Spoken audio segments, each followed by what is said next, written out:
કે આ Govardhan Green resort કરીને છે દ્વારકામાં, રાઈટ? સો અગર તમને લોકોને તમારા ત્યાં વેડિંગ હોસ્ટ કરવા હોય, ડેસ્ટિનેશન વેડિંગ પ્લાન કરવા હોય, તો એના માટે અહીંયા એક સ્ટોલ છે, તો તમે જરાક યસ. જય Dwarkadhish. This is Sheetal Bathia from Govardhan Green Resort Dwarka.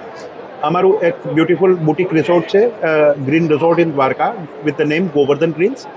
Now Dwarka of late has picked up as a very good wedding destination, right?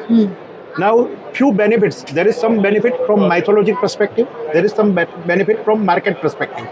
So, as far as mythology perspective is concerned, આ એ જગ્યા છે કે જ્યાં અર્જુન અને સુભદ્રાના લગ્ન થયેલા અને ભગવાન શ્રી કૃષ્ણે સાક્ષાત આશીર્વાદ આપેલા. આપણે થોડા જો મહાભારતની વાર્તાઓમાં થોડા ઊંડા ઉતરીએ, થોડી કૃષ્ણ લીલાની વાત કરીએ, તો અર્જુન છે એ સુભદ્રાને ભગાડીને લઈ ગયા હતા. તો હવે ભગવાનની બેનને કોઈ ભગાડીને લઈ જાય પોસિબલ છે? ભગવાને પોતે એક કરેલી પ્લાન હતી, એ લીલા હતી. એ લીલા પાછળનું લોજિક એ હતું કે અર્જુન ક્ષત્રિય હતા. ભગવાન જો એને કોઈ પણ એમનેમ ડોનેશન આપત યુદ્ધ લડવા માટે, મહાભારતનું યુદ્ધ લડવા માટે રિસોર્સિસ જોઈએ, એને એમનેમ ડોનેશન આપત તો ક્ષત્રિયનો દીકરો ક્યારેય ડોનેશન સ્વીકારે નહીં. એટલે એને બેન પહેલા આપી અને બેનને દાઈજો આપ્યો, બેનને પેલું આપ્યું. એટલે માઇથોલોજીકલી આ એરિયા છે કે જ્યાં ભગવાન શ્રી કૃષ્ણ લગ્ન કરવા બહુ સરસ વસ્તુ ઓસ્પિશિયસ છે અને સાક્ષાત આશીર્વાદ આપે છે ભગવાન ખુદ.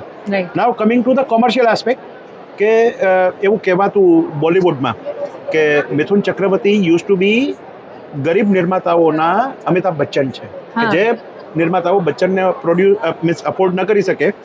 તો આજની તારીખે બધાને ડેસ્ટિનેશન વેડિંગ કરવું છે, એસ્પિરેશન બધાની છે, પણ everybody cannot afford Goa, Kerala, right? It is very expensive. Now Dwarka is happen to B the most cost effective destination as far as destination wedding is concerned. એક તો એક છે કે ભગવાનનું સ્થળ પણ છે, સાથે સાથે તમને લોકોને ત્યાં એક સારો એક્સપિરિયન્સ પણ મળે અને એ પણ કોસ્ટ ઇફેક્ટિવ વેમાં. That's exactly. તો કેટલી રૂમ્સ, હવે સપોઝ કે ડેસ્ટિનેશન વેડિંગ કરવા હોય, હવે જેટલા પણ લોકો આવશે બધા દ્વારકાના તો નથી, બધા બહારથી જ આવશે. તો 300 જણાની 350 લોકો યુઝ્યુઅલી હોય, તો તમારી પાસે રૂમની વ્યવસ્થા ને બધું? જ્યાં સુધી અમારા હોટલને લાગે વળગે છે ત્યાં સુધી અમારી પાસે અપ ટુ 200 પેક્સને અમે અકોમોડેટ કરી શકીએ છીએ within our boundary. But the good news is કે અમારાથી 1-1.5 કિલોમીટરની વિનસિટીમાં there are around more than 500 keys, 3, 4 and 5 star. જો બરડિયા, we are located in બરડિયા, અને બરડિયામાં જે ડેવલપમેન્ટ છે ને એ બધું નવું જ છે, બ્રાન્ડ ન્યૂ છે. એટલે 3, 4 and 5 star સારી નવી જ મળે. એબ્સોલ્યુટલી તમને એક ક્લાસ ડેવલપમેન્ટ જ મળશે અને ક્લાસ એક્સપિરિયન્સ જ મળશે. ઇન્ડોર વેડિંગ જ થશે કે આઉટડોર વેડિંગ બેવ થશે? સીઝન ઉપર ડિપેન્ડ છે, કારણ કે નોર્મલી વેડિંગ સીઝન 3 હોય છે. એક હોય છે નવેમ્બર ડિસેમ્બર, ત્યારે તો અમે મોટે ભાગે આઉટડોર જ સજેસ્ટ કરતા હોય છે વિન્ટર સિઝનમાં. બીજી હોય સમર સિઝન. સમર સિઝનમાં બી જો ઇવનિંગ વેડિંગ છે તો અમે આઉટડોર જ રેકમેન્ડ કરીએ છીએ. બપોરનું વેડિંગ છે તો અમે ઇન્ડોર બેન્ક્વેટ હોલ છે. અને જૂન જુલાઈમાં તો શું છે કે મોન્સૂન હોય છે, એટલે બહારની means we can't take that risk. અને કેટરિંગ પણ ઇનહાઉસ છે ને? યસ, ઇનહાઉસ કેટરિંગ પણ અમારું છે.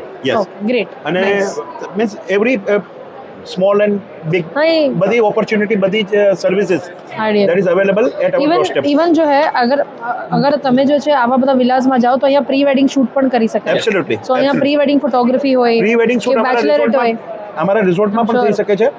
અને as a matter of policy we are offering free of cost. વેન્યુની અમે કોઈ કોસ્ટ જ ચાર્જ નથી કરતા as far as pre wedding is concerned. Pre wedding totally free of cost છે. Only one will pay for the hospitality. તમે room buy કરો છો, તમે કઈ ફૂડ બાય કરો છો, then you pay. Otherwise we are not charging any single penny. આ એક બહુ જ મોટી વાત છે. જે પણ લોકો ગુજરાતમાં જ રહેતા હોય એ લોકોને સારી પ્રોપર્ટી ઘણીવાર વિલાસ મળતા નથી, તો તમે જે છે તમારા રીતે ત્યાં એક રૂમ બુક કરાવી શકો અને તમે આરામથી ત્યાં જે છે આખું પ્રી વેડિંગ શૂટ કરી શકો, that too for free. It is very interesting. અને લોકેશન પણ ગ્રીનરી પણ બહુ છે, તો ફોટોગ્રાફ્સ ને બધું પણ બહુ સારી રીતે આવશે. નાઇસ. સો અગર તમને વધારે ડિટેલ્સ જોઈતી હોય તો આ એ લોકોનું બ્રોશર છે, રાઈટ?